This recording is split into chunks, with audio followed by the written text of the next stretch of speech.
Hi, and welcome to Visual Design with Maria.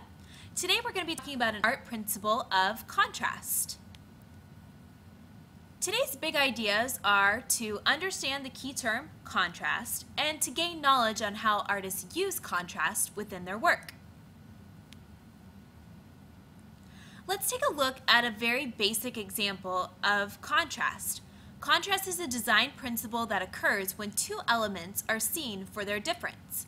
Here you can see the value scale is being represented. You have white on one end of the spectrum and you have black on the other end.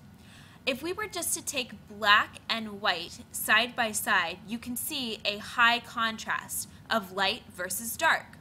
Artists can use this contrast within their work.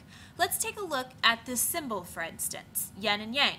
You can see that there's a duality. There's light versus dark, white and black, happening side by side, and then also with the small black circle and the small white circle. Artists can also use contrast with size and shape. You can see here you have two shapes. They're the same shape, a lightning bolt, but you can see that they're very different in size. Artists can use size to create contrast within their work. Also, with different shapes and different types of lines. Represented here, you can see that there's a capital letter A versus a lowercase a. Within our world, as we read text, to be grammatically correct, we capitalize our sentences. This puts kind of an important stress, or it stresses to the reader that this part's important. Just like if you were to capitalize the title of a book or your favorite song, you would put it in capital letters, meaning that it has importance. Everything else to follow is lowercase, and so it helps us distinguish the two. So artists can use different shapes and different types of lines also to create contrast within their work. Let's take a look at how artists can use contrast within their work. Here we have the Tetons and the Snake River, created in 1942 by Ansel Adams. He was a famous photographer, and this is one of his photographs. And you can see that there's lots of different areas of contrast happening within this photograph. I'm going to show you a couple.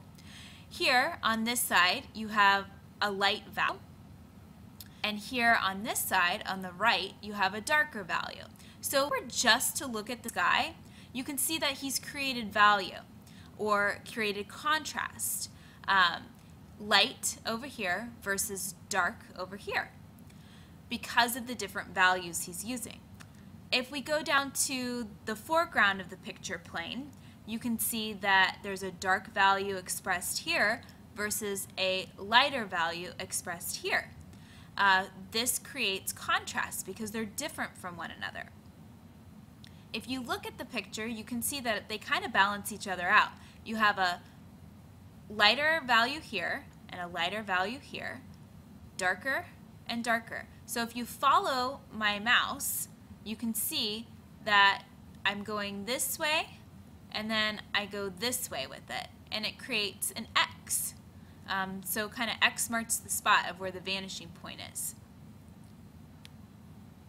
Let's take a look at another famous artist, Piet Mondrian. This is his painting, Composition 2 in red, blue, and yellow, created in 1930.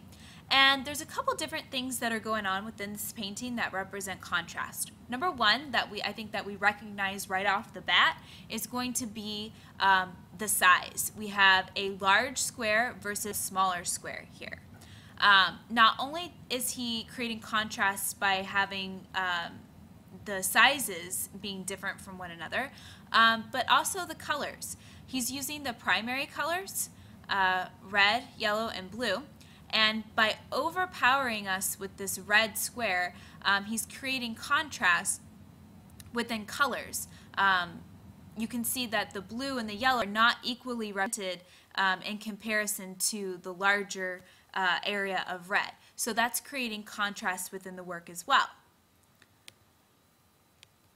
So to kind of recap, hopefully you can have gained an understanding of what contrast is when two elements are seen for their difference. And I look forward to speaking to you next time. Have a great day.